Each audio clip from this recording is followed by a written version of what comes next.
Ladies and gentlemen, we had been working this arm isolation up on top, where I was telling you about floating, and then we were here, and then dropping like this, and then taking reversals and isolating and attacking this arm. We're going to enter that, but from a totally different position. So we're going to warm up with deep half guard reversals. So you're going to start like this. You can play like this. It could be off a scorpion. But I'm going to keep it super basic because all you're doing is a reversal right now. So pretty simple. I'm hoping everybody understands the mechanics of a deep half guard. I'll run through it in case you know you're missing some points. There are pretty much three things that I want you to focus on when you're here. One is I want to get my head pretty deep. Just be careful though, because when you play big, strong players, he's a really big player. He can wrap the head, and now you're in a whole issue. So you got to play like understanding like what you're managing, okay? So I'm sitting here like this, my head is buried, and I'm really deep here, so he can't really connect his hands. So I told you there were three things I wanted to focus on. One is the sensitivity of that ankle down there, so I can manipulate this ACL. So what I mean by that is, same principle of taking back from turtle. I'm going to keep pulling this as far back as possible to turn his hip lines. Okay. Secondly, this hand, don't leave it random all over the place. I want to pull on his hip, so that's two things I'm doing. I'm giving myself an angle of leverage here, but I'm pulling mechanically with strength here. So as I'm pulling this, I'm yanking backwards on the far side hip to bring him over. Now, that worked great, but now we have to change our position underneath to make ourselves more efficient. So this bottom leg is going to almost reverse shrimp into him. So if I've done this, I've pulled this ACL, I've pulled at the hip, and my bottom leg is going to, let's not worry about my hand, let's not worry about the leg. My foot right now is what I want you to focus on. I'm going to start shrimping myself underneath him. So as I get underneath him, my kneecap starts to face face the ceiling. Now the power is there for me to push off. Because what I want to do on the push off is mount him. So I'm going to ask you to have a little vision of this hand. When I pulled him over, I'm going to be like this. Block the kneecap so that you can step over and run high. Your headline should almost skate the top because I don't want him turning yet. I would like to mount him. So my headline should skate the top so that I block this shoulder. I'll do it again, right? So have some ideas, like when you're bringing him over, block those kneecaps really quick because he's gonna jam this kneecap up no matter what because he wants to block the mount, but he also potentially wants to fight the turtle. So I wanna block the top kneecap to beat the position. I also do not wanna raise my head position when I first landed on the position, right? Use your head as a physical tool because if your head position is right, not only are you riding the line up to block the top shoulder on the rotation, but potentially if you're late on your step, you want to use your chin to hold the position to advance your hand. So every portion of your body is working. So I'm going to do it again, right? I was here, head position. I'm making sure that I'm not getting my head wrapped where I'm sitting. Sometimes also, just a word of mouth, on a really big guy, if there's a large star discrepancy where you're potentially 5'5" and this guy's 6'4", be careful for the darts. Mechanically, even Steven, I'm not a believer in the move, but when the big guy, like he's gonna have distance and length on his hands, it's a dangerous position to be in. So you're managing things when you go in and underneath and where his hand position. So just don't go in there blindly. Understand that you're risking some things, but also taking some things to advance position. So I'm here, hand position is at the hip. It's not sitting up here, okay? Hand position's at the hip. I'm feeling my ankle to ankle, okay? I'm trying my best to pull these two things so that now either I scoop, obviously, and they teach you with the scoop. What I would prefer to do this is that this be a supplementary tool. That I know you want to scoop, you want to lift, but let's worry about the other three, and this just be the supplemental that if I can get this, great, and if I can't, this hand never had to worry other than blocking this grip and him attaching his hand position. So I pull back here, and my last thing when you do it mechanically, your player is here. Start learning the motor sensitivity of shrimping yourself underneath. If you don't, you're going to have issues when this guy is 260 and you're coming underneath and you're giving up 80 pounds and you've missed one detail and you say to me, I can't get that guy over. But dude, you never shrimp, man. I just told you that. So when your hand position's here, it's coming under, no, don't go over that easy, kiddo, right? I'm coming underneath like this because later on if I need this hand, but now my kneecaps are facing this way. So I never was underneath on the scoop. I'm here pushing off this back leg to block. As I land this position, I'm laying here. My head position's never gonna stop coming.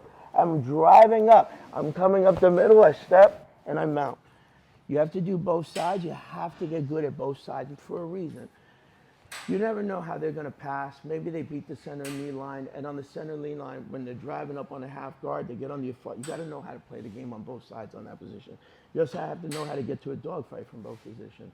It is what it is. Like, you have to be able to get out of there because you don't know. When they step in the center, they might try to stand and then back step and attack your legs. So you're managing a lot of things at one time, okay?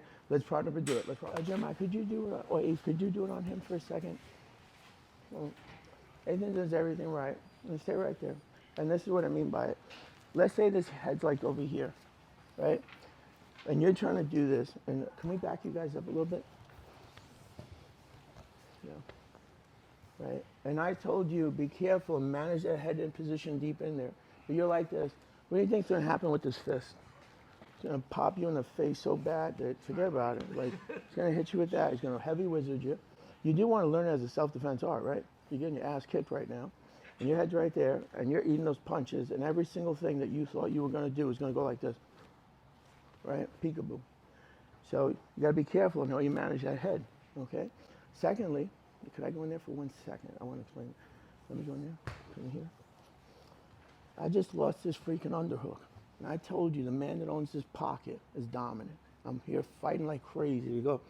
And he's like this, and I go, I cross face him, or I get to his neckline, or I just sprawl hard and I drop my head and now I fight for my hand position. Now I re-snaked inside and I'm driving back up on you, right? But what did you do? You gave me that face, and then maybe you've been taking it off of internet or whatever, and this guy's under-scooped on you, and now you just won this, right? Because I had you doing it without it before, so you learned the mechanics of it. But you're here and you're reliant on this. And now your head position's out here, and he's pulling me and trying to get me up, and I'm cross-facing him going, kick out, mule kick, right?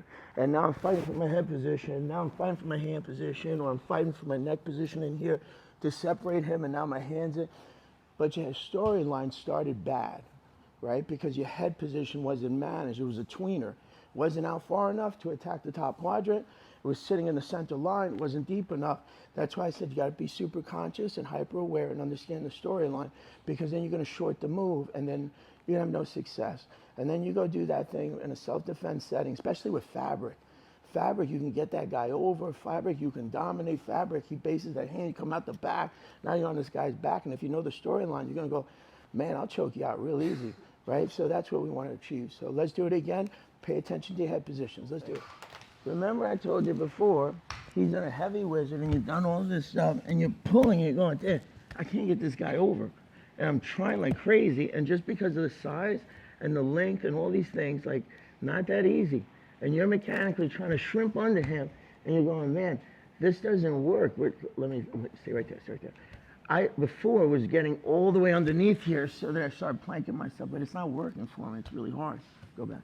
Right? So I'm stuck here. I'm going, So I take my hands and I put my fingertips together to hold this hip. I'm going to suck this hip as tight as I can to me. So now I'm going to start the process. I would have loved to have come underneath and come without this and block this on the top step so I get into a mounted position or follow them very easily. But at this point, I couldn't get all the way, and the leverage is not working for me, and I'm trying to bring them over. So I take my hand, back it up a little bit. I'm sitting here like this, and I'm going, you know what? Let me just try to see if I can bite this hip. So I take my hands and I bite them. I'm trying my best to get this glute on this side. So my hand positions aren't on this side. They're on this side, holding this hip to me so that I can start the process of sliding myself in. At the same time, is if I've bitten this hip so tight to my chest, this bottom leg, if you start retracting it as hard as you can and as far back as you can, you're going to get Ethan to the point where he's going to feel like he needs to go over. So now at this point, the hips are connected to my chest, and now is when I start the process. Only thing different on this, he's probably going to put that left hand on my neck, put the other one here, and he's going to, as I come up, he's going to be pressing, and it's going to be a distance to cover. So I would have loved to have blocked the hip. It's perfectly fine. Remember, I told you maybe like 3 or 4 weeks ago, we were going when they were turning on turtle. Most likely you're going to lose the distance, so capture the back ankle on the far side as they come up, right? You just can't do anything about it. You brought them over, but they have to be a real rookie to keep this position. So their first instance, they're like, hey, I went over. It is what it is. I just don't want to get pinned. So now I'm going to start basing on this hand to get separation and start pressing out because I got to get you away. I got to keep you down there. If you get up here, it's going to be problems for me. So I'm pressing, but you're scooped underneath. So you can't block this top hip. So he's going to get separation on you. Catch that ankle. Catch that ankle because he's going to come up the turtle quick on you. So you want to be able to catch that ankle before he shoulder rolls because you have to reposition yourself high. It is an advanced class, so I'm not going to go through the detail. Hopefully you've been coming to class, and if you have, you understand what I mean. Okay, so let's add that to it. Let's talk about it again. Just a couple of things. Remember we talked about that head height, right? There was a couple of people. This arm, he's managing. He lost this. And now he's fighting like it. And I'm yelling at you, don't go over, man. And you're fighting for that cross face and the back of the sprawl and to reset yourself. And now you maybe, tonight's really hard, and depending on your division, even if you tried to backstep, if he knows the counter, you're going to be so late on your backstep, and you're going to think you're going to attack this leg, and next thing you know, this guy's mounted on you. So you can go south very quickly, but you're managing so much, because if you understand the story, then you understand, man, it's this really awesome, really, really awesome chess match of like 7 things happening in quarter-second speed and changing again 7 times in quarter-second speed. If you understand, man, it's a fascinating game, right? So he's over here, and he's trying to come out and reverse him, and now George is coming like this, and he's managing this guy, and he's wondering, damn, I'm about to go over, so he rockets this hand high, right? So now, how is his counter?